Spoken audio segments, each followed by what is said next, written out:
ఒక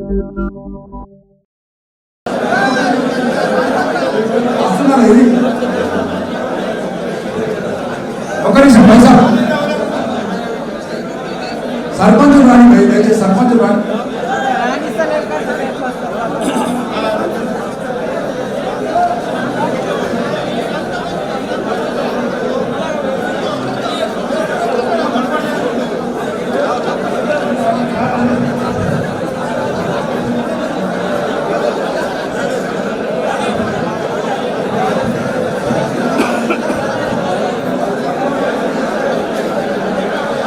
దయచేసి లైన్ ప్రకారం రండి, లైన్ ప్రకారం రండి. వస్తుంది అందరికి వెళ్ళేదా?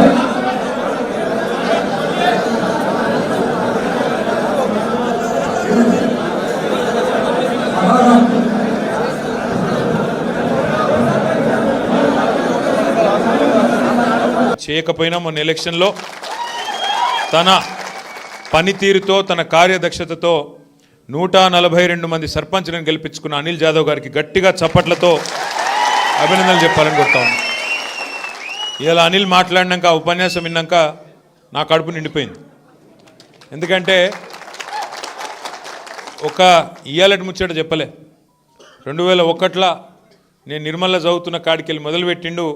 ఎట్లా కేసీఆర్ సార్ని చూసి మొదలు తెలంగాణ ఉద్యమంలోకి వచ్చిన, ఆ తర్వాత కార్ ర్యాలీలో ఎట్లా ఆదిలాబాద్కి వెళ్ళి నేరేడుగొండకి వెళ్ళి ఢిల్లీ దాకా కార్ ర్యాలీలో పోయినా, ఎట్లా మళ్ళీ తర్వాత సార్ నాయకత్వంలోనే ఎమ్మెల్యే అయినా, మరి ఎమ్మెల్యే అయినాక కూడా ఈ 2 ఏళ్ళు ప్రతిపక్షంలో ఉన్నా. మీకు తెలియని ముచ్చట ఒకటి చెప్తా. నేను ప్రతిపక్షంలో ఉన్నా కాంగ్రెస్ నాయకులు పెద్ద పెద్దోళ్ళు ఫోన్లు చేసిండ్రు అనిల్ జాదవ్కు. కోవలక్ష్మి గారికి కూడా ఫోన్ చేసిండ్రు. ఆ 10 మంది పోయినారు కదా ఎమ్మెల్యేలు, మనోళ్ళం కూడా అట్లనే కొనుక్కుందాం అనుకున్నారు. కుల్లా చెప్తున్నాను, నీకు ఇలా సిగ్గుపడేది ఏం లేదు. కానీ మీ నాయకుడు క్యారెక్టర్ ఉన్న నాయకుడు కాబట్టే, పైసలు లేకపోవచ్చు గరీబ్గాడు కావచ్చు, కానీ క్యారెక్టర్ ఉన్నాడు కాబట్టే ఇలా ఇక్కడ నిలబడి దటాయించి మాట్లాడుతున్నాడు. అట్లాంటి నాయకులే. ఎందుకంటే బావిలో నీళ్ళు ఉన్నప్పుడు మస్తు కప్పలు వస్తాయి, చెర్ల నీళ్ళు ఉన్నప్పుడు. కానీ బావి ఎండినప్పుడు, కష్టమైనప్పుడు అప్పుడే మనిషి క్యారెక్టర్ తెలుస్తుంది. ఇలా అంత క్యారెక్టర్ ఉన్న నాయకుడు అనిల్ జాదవ్ గారని నేను మీకు విజ్ఞప్తి చేస్తూ ఉన్నాను. మరి సర్పంచ్లుగా గెలిచిర్రు అంటే వాళ్ళ గెలుపు వెనకాల చాలామంది ఉంటారు, 1000 మంది. వాళ్లకు అట్లే దగ్గరకు వచ్చి ఓడిపోయిన వాళ్ళు చాలామంది ఉంటారు. వాళ్లకు అట్లాగే గెలిపించిన వాళ్ళకు మనోళ్లకు ఓడించే ప్రయత్నం చేసిన వాళ్ళకు కూడా పేరు పేరున అందరికీ నమస్కారం, అందరికీ ధన్యవాదాలు. ఎందుకంటే అందులో కూడా ఉంటారు, ఇక మీకు తెలుసు, నేను చెప్పాల్సిన అవసరం లేదు. కొద్దిగా మనోడు గెలుస్తుంటే ఒకటి కప్పల తప్పకెళ్ళి ఒకటి గుంజుతుంటాడు కిందికి. అట్లా కూడా కొంతమంది ఉంటారు. జర్ర మీరు వెనక రన్నింగ్ కామెంటరీ చేయకూరు. అట్లా మరి ఏదేమైనప్పటికీ నిజంగా మామూలు విషయం కాదు. 2 ఏళ్ళ గవర్నమెంట్ వచ్చి రైతు బంధు కేసీఆర్ పాలన పోయింది, రాబంధు కాంగ్రెస్ పాలన వచ్చింది. ఎట్లయిపోయింది రైతుల హాలత్తు? ఇలా ఆదిలాబాద్ రైతులను చూస్తే అర్థమవుతుంది. పంట కొనటోడు లేడు, కొంటే అందులో కట్టింగ్లు. సోయాకు కష్టమే ఉన్నది, పత్తికి కష్టమే ఉన్నది. పత్తి రైతు అయితే ఇలా చిత్తైపోయింది. ఈ రాష్ట్ర ప్రభుత్వంలో, ఈ రాష్ట్రం వచ్చినాక, ఈ ముఖ్యమంత్రి వచ్చినాక, కాంగ్రెస్ వచ్చినాక పత్తి రైతు చిత్తైపోయింది. సోయా రైతును అడిగేటోడు లేడు, దానికి మళ్ళీ కట్టింగ్లు. గతంలో 13 క్వింటాలు ఉంటాయి, ఇప్పుడు 7 క్వింటాలని కట్టింగ్లు. మొన్న అన్నవాళ్ళు పిలిస్తే, రామన్న గారు అనిల్ అన్న పిలిస్తే మొన్న ఆదిలాబాద్ మార్కెట్కి వచ్చిన నేను, మీరందరూ కూడా చాలామంది వచ్చినారు. వచ్చినప్పుడు మనం చూసినాం రైతుల హాలత్. మనం వస్తున్నామంటే మార్కెట్ బంద్ పెట్టిరు. ఆ రోజు మీకు యాదకుండాలి, మార్కెటే బంద్ పెట్టిరు. సోమవారం వచ్చినాం అనుకుంటాం మేము. ఆ రోజు కూడా సోమవారం మార్కెట్ బంద్ పెట్టిరు. అందుకే అనిల్ అన్న ఏం చేసిండు తెలివిగా, ఆడ మార్కెట్ బంద్ పెడతారా మీరని చెప్పి ఆయనతో నేరేడుగొండలనే తీసుకుపోయాడు. సోయాబీన్ కొనుగోలు కేంద్రం ఉంటే ఆడికి గుంట పోయాడు, ఆడ చూపెట్టిండు. ఆడ రైతులతో మాట్లాడితే అక్కడ గదే కష్టం. అంటే ఇవాళ రాష్ట్రంలో పరిస్థితి ఏంది అంటే, రైతులు ఈ రైతు ఆ రైతు అని కాదు, మొత్తం రాష్ట్రంలోని రైతులందరూ ఇలా గుండెల నిండా మళ్ళీ ఒకసారి కేసీఆర్ గారిని గుర్తు చేసుకుంటా ఉన్నారు. కేసీఆర్ ఉన్నప్పుడు ఎంత బాగుండే రైతు పరిస్థితి, ఇలా ఎంత అధ్వానమైంది అని యాద్ చేసుకుంటున్నారు. ఇది వాస్తవం. నేను చెప్పేది, మీరు ఊళ్ళల్లో మీరుంటారు, నాకంటే బాగా మీకే ఎరక. ఏమన్నా కోపమో తాపం ఉంటే మన మీద ఉన్నది. ఆడనో ఎన్నో కోపం ఉంటే మనం ఆడ కింది స్థాయిలో ఉండే నాయకుల మీద, నా మీద, మీ మీద ఉండొచ్చు, కానీ కేసీఆర్ మీద మాత్రం రాష్ట్రంలో ఏ రైతు కోపంగా లేడు అనే మాట వాస్తవం. ఎందుకంటే కేసీఆర్ గారు చేసినట్టు రైతులకు ఎవరైనట్టు చేయలే. 24 గంటల కరెంట్ ఇచ్చిన నాయకుడు భారతదేశంలో ఉన్నారా? కేసీఆర్ తప్ప. రైతు బంధు అసలు ప్రోగ్రాం పెట్టినోడు భారతదేశంలో స్వతంత్రం వచ్చిన కేవలం ఉన్నారా? 24 గంటల కరెంటు, రైతు బంధు ఒక్కటే కాదు, రైతు చచ్చిపోతే ఆ కుటుంబం రోడ్డు మీద పడద్దని చెప్పి 5 లక్షల బీమా ఇచ్చిన నాయకుడు ఎవడన్నా ఉన్నాడు ఆ దేశంలో? ఒక అందుకే రైతుల కేసీఆర్ గారంటే ప్రేమ. పంట పండించిందంతా కొన్నాడు.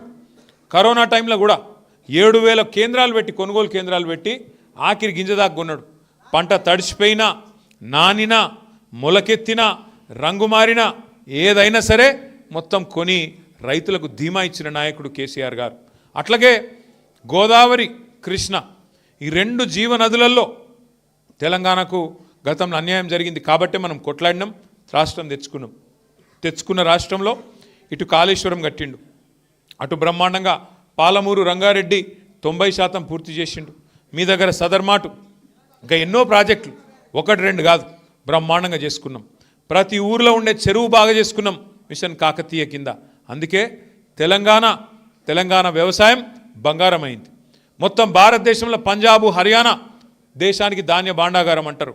ఆ పంజాబు, హర్యానాను తలదన్ని వరి వండించే విషయంలో భారతదేశంలో నెంబర్ 1 చేసిండు తెలంగాణను కేసీఆర్ గారు.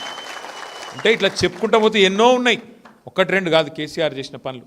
అని ఎందుకో కానీ మరి 2023 ఎలక్షన్లో మనకు సీట్లు కొద్దిగా కమ్మి పడ్డాయి, 21 సీట్లు కమ్మైనాయి. దాంతో మనం ఇవాళ ప్రతిపక్షంలో కూర్చున్నాం. సరే, కొంత బాధ ఉంటుంది, ఓడిపోయినప్పుడు కొంత బాధ ఉంటుంది. మాకు కూడా ఉండే, అరే గిట్లెట్లా అయ్యాను.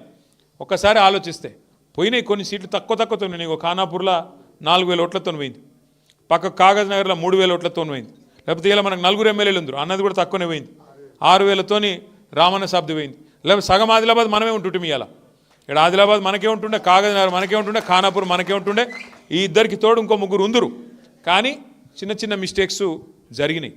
నా ప్రార్థన మీతోనేమంటే, అక్కడక్కడ నేను పోయినప్పుడు అడుగుతుంటా. నిన్న నాగర్ కర్నూలు పోయినా, మొన్న మహబాద్ పోయినా, అక్కడ అడిగిన నాయకులను, కార్యకర్తలను నిజంగా చెప్పుర్రు అని అడిగిన. మీరంటే గెలిపించుకున్నారు అనిల్ అన్నను, మిమ్మల్ని అడిగేదేం లేదు. కానీ అక్కడ నాయకులను అడిగిన, నిజంగా చెప్పుర్రు మీరు పోతే మా వాడు పోతాడు ఎమ్మెల్యే కానీ సార్ అయితే ఉంటాడు కదా అనుకున్నారు కదా అంటే, అవు సార్ కరెక్టే అంటారు. గా మిస్టేకే చేయొద్దు, గా తప్పే చేయొద్దు. ఎందుకు? సార్ ఒక నిర్ణయం తీసుకున్నాడు కేసీఆర్ అంటే, ఇప్పుడు మీ ఎమ్మెల్యే గారిని మార్చిండు.